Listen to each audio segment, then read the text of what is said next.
akhirnya, hendaklah kamu mengusir sekata seperasaan mengasihi saudara-saudara, penyayang dan rendah hati, dan janganlah membalas kejahatan dengan kejahatan atau caci maki dengan caci maki, tetapi sebaliknya, hendaklah kamu memberkati, karena untuk itulah kamu dipanggil, yaitu untuk memperoleh berkat.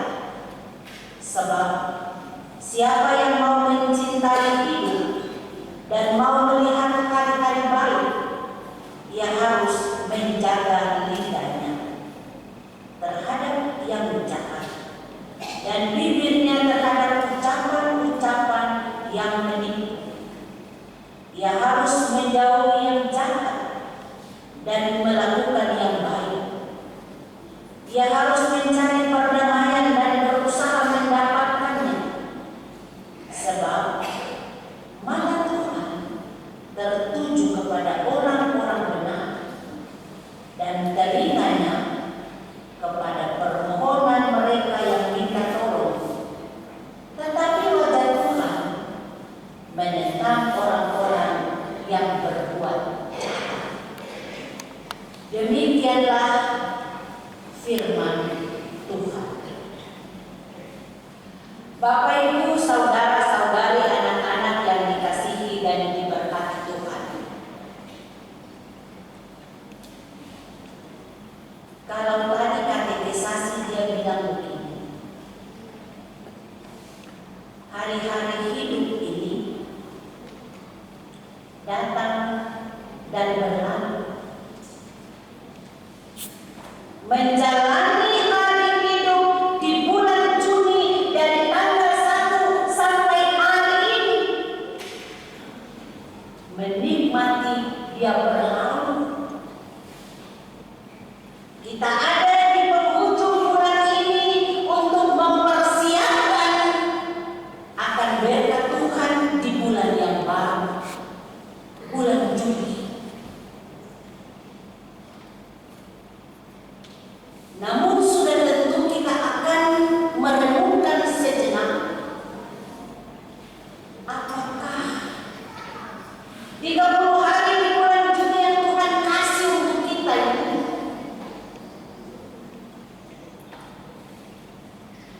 kita bisa mengenal lidah, kita bisa mempraktikkan kasih, dan apakah di bulan Juni ini kita mengalami damai sejahtera dari Allah dan kita membuktikan kepada orang lain.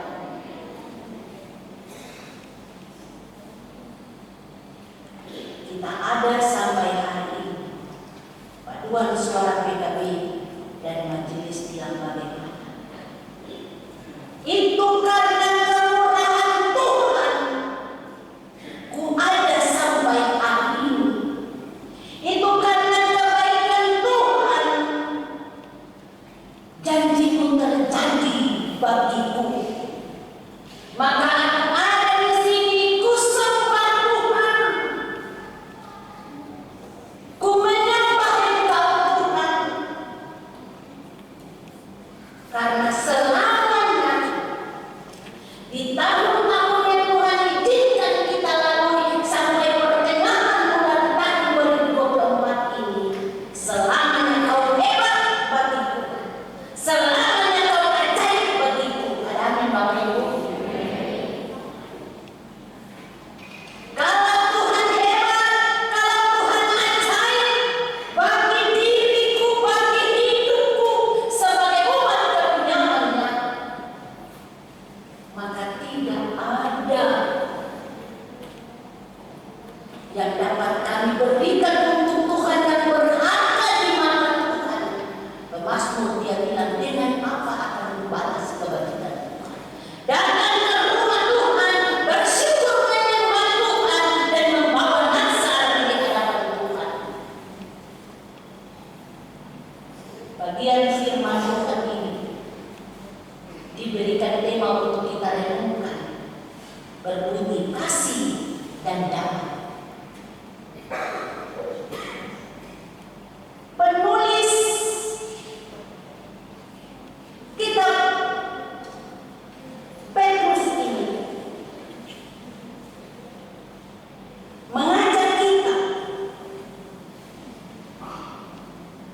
untuk mengikuti teladan Kristus,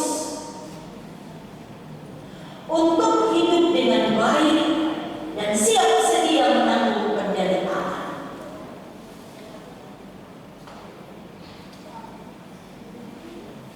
Kalau kita baca pasal sebelumnya,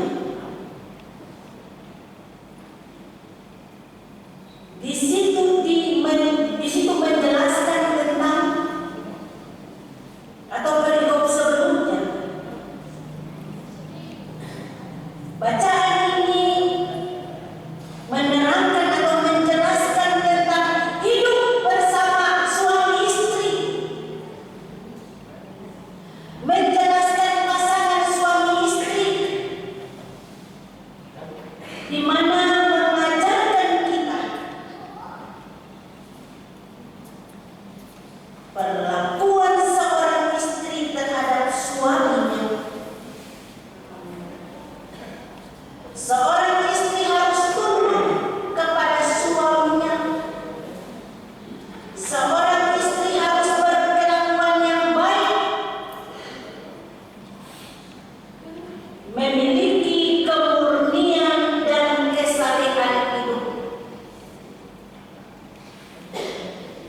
Seorang istri harus mengutamakan penampilan secara rohani dibandingkan dengan penampilan jasmani.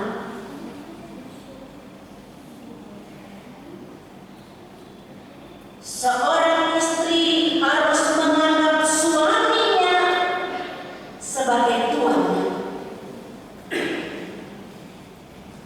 Tetapi sebaliknya, bagaimana perilaku seorang suami? Dia harus menghormati istrinya. Dia harus memberikan perhatian kepada istrinya, sehingga dapat dikatakan atau dapat menggambarkan sikap yang baik dan benar.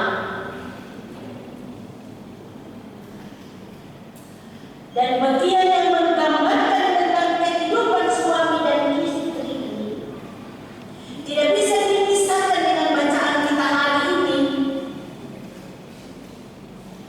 yakni suasana untuk saling menghormati.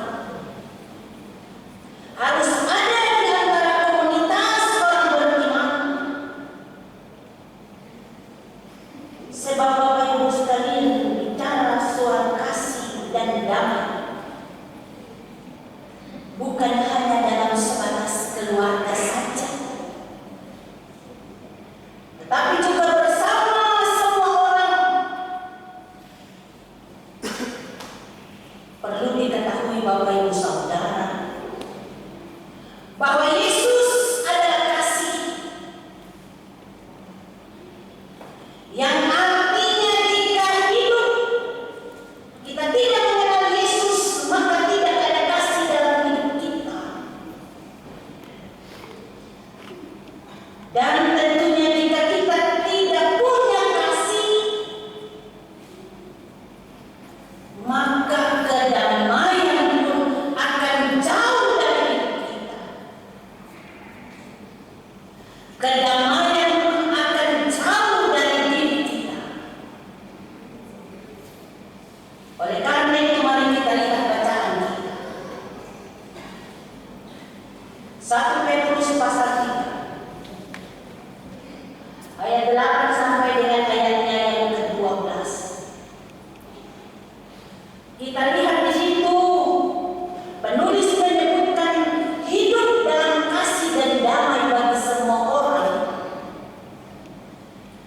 harus ada keselarasan atau satu pikiran, seia sekata. Itu berarti harus memiliki pandangan pada satu tujuan yang positif. Seperasaan yaitu bagaimana setiap orang memiliki sikap empati terhadap orang lain, bukan sekedar mengucap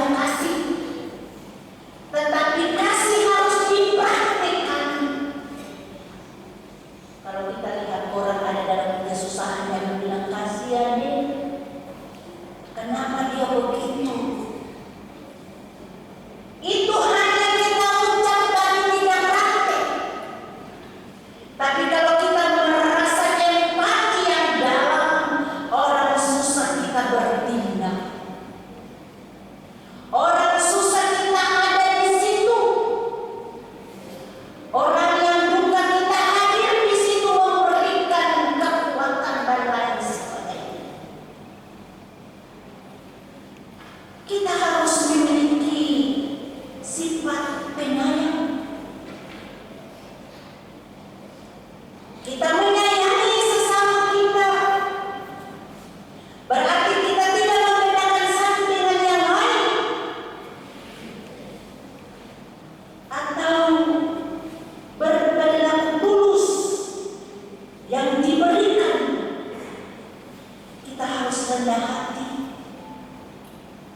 Tidak memiliki sifat dan sikap ingin lebih dari orang lain.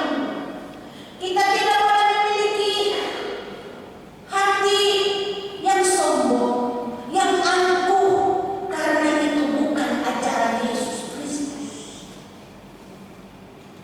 Yesus yang berkuasa, yang ada di tempat tinggi, karena Dia mengasihi kita, Dia menanggalkan semua itu. Sehingga ayat 9 Dia bilang, jangan membalas kejahatan dengan kejahatan. Jangan membalas cacian dengan cacian. Tetapi semua yang engkau terima dari orang-orang yang melakukan hal itu terhadapmu, engkau memberkati mereka. Engkau mengampuni mereka. Jangan simpan dendam di dalam hati. Agar kepahitan kalau ada dalam hati Bapak Ibu Saudara, saya kasih tahu, biarkan. Lepaskan itu. Lepaskan dendam itu.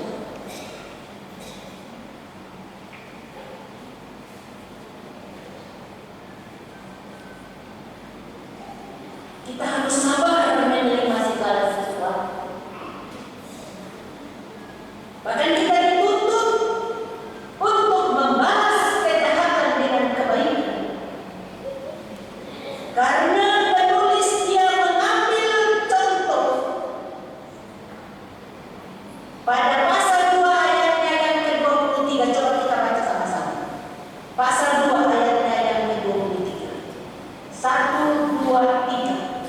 Ketika ia dicaci maki, ia tidak membalas dengan caci maki. Ketika ia menderita, ia tidak mengancam, tetapi ia membela kepada Dia yang menghakimi dengan adil. Ada sang hakim yang adil. Tuhan Dia tahu hukum hati. Tuhan tahu dari alas ketinggiannya apa yang kita buat, apa yang kita pikirkan. Sehingga kalau ada orang yang jahat kepada kita, atau orang membenci kita dan mencaci maki kita, Petrus bilang, Tuhan, belajar dari Tuhan, belajar dari Tuhan Yesus. Ampuni mereka karena mereka tidak tahu apa yang mereka buat. Biarkan mereka. Karena saya mau kasih tahu satu hal Bapak Ibu. Kita baku kenal antara teman dan teman. Secara pribadi, mungkin banyak orang tidak suka saya. Walaupun pada saat pertemuan ada senyum, ada tawa. Tapi mungkin di belakang ada orang yang menceritakan saya. Ada orang menjelekkan saya.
seluruh kehidupan kita yang tadinya kudus, yang tadinya dihargai, yang tadinya dihormati, karena lidah tidak bisa ditekan, karena lidah tidak bisa dikendalikan, maka akibatnya kita menjadi orang-orang yang tidak beruntung.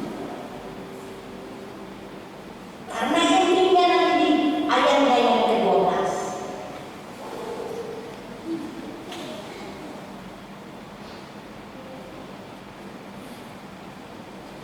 Firman berkata,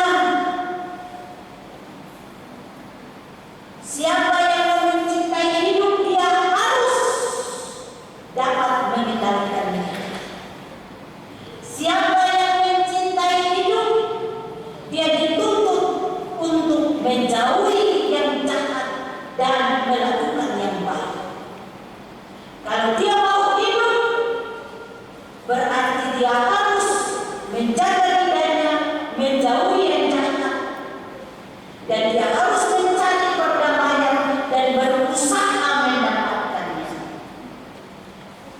Sebab ayatnya yang ke-12 ini menjadi penegasan bagi kita, menjadi penegasan buat Bapak Ibu, anak-anak sekolah minggu, anak-anak katekisasi,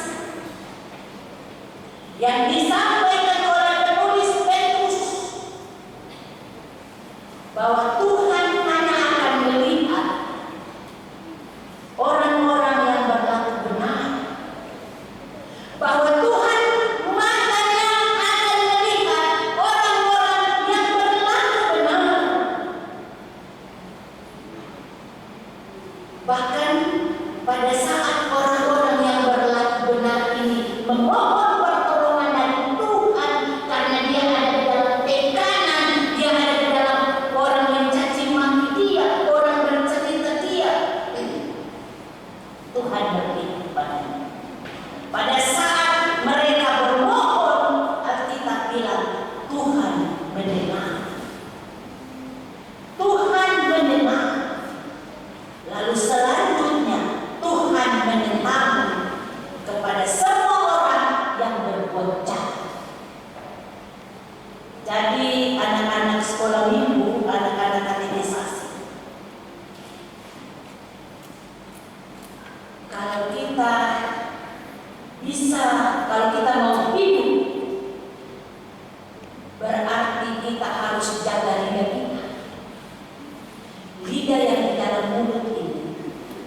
Jaga perkataan kita. Jaga ucapan kita. Jangan menyakiti hati orang lain. Jangan pakai mulut. Jangan pakai lidah untuk berontak kepada orang lain. Di bulan Juni ini Tuhan kasih saya, maka Tuhan bicara lewat firman. Firman ini bukan untuk Bapak Ibu saja, tapi untuk saya juga. Bahwa bagaimana kita bisa hidup untuk memuliakan Tuhan. Kalau orang tidak bisa mempraktikkan ini, maka walaupun dia hidup tapi dia mati. Karena dia tidak bisa praktikkan firman yang baru disampaikan ini. Tapi kalau orang yang hidup dalam Tuhan, dia mati pun Tuhan, dia tetap hidup karena dia akan dibangkitkan. Apa makna firman Tuhan bagi kita? Untuk mengakhiri bulan Juni ini dan memasuki bulan baru yang menjadi rahasia bagi kita. Bulan baru, bulan Juli ini lebih panjang karena 31. Ada lagu bilang selangkah saja menghari pada hidup kita ini. Kalau kita menghayati saat ini, maka pasti umat tetap datang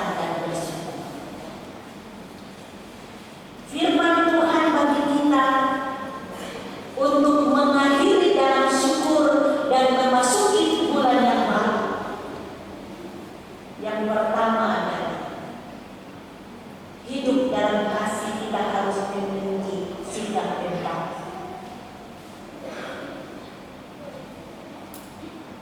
Hidup dalam kasih dan damai, maka kita harus mengasihi dan menyayangi keluarga kita, menyayangi istri, suami, anak-anak, dan orang lain.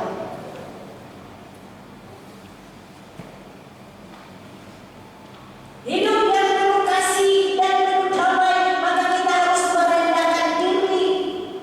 Merendahkan diri bukan berarti kita jatuh, kita rendah diri.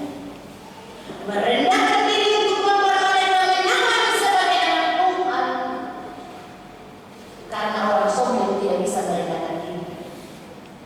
Hanya orang yang mengasihi Allah, mengenal dan tahu tentang Allah, dia yang bisa merendahkan diri.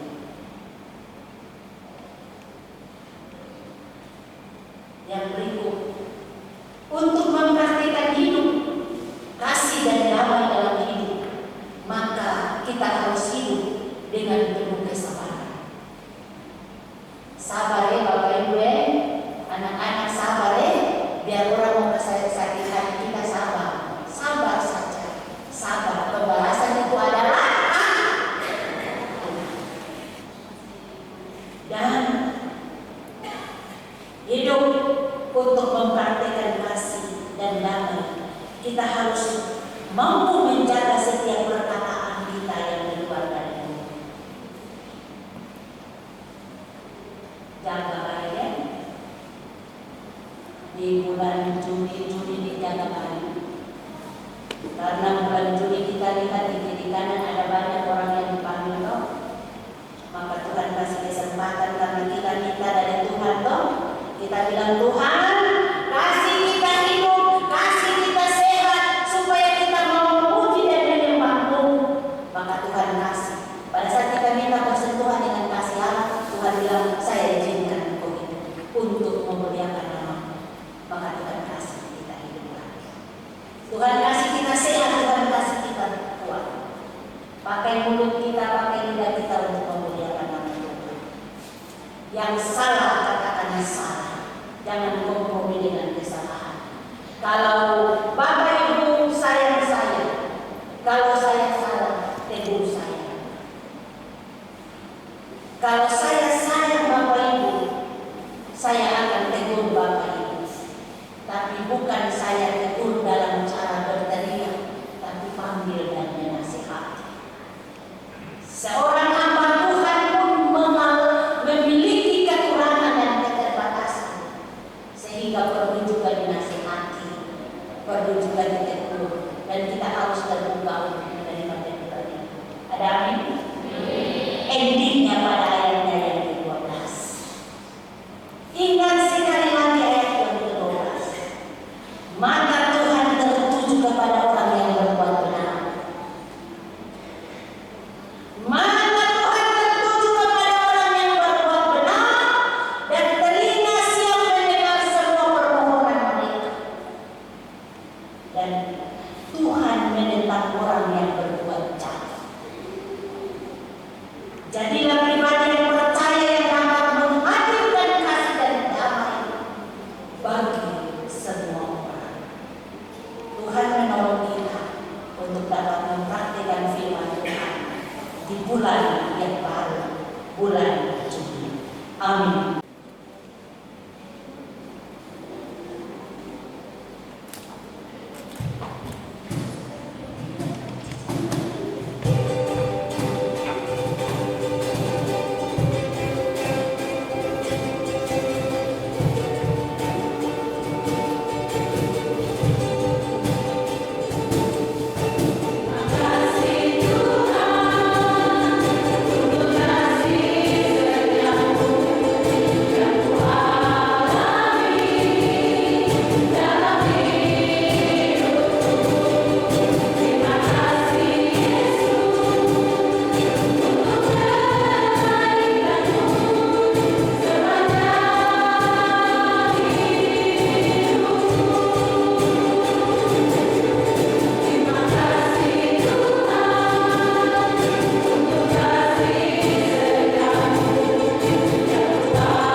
Thank you.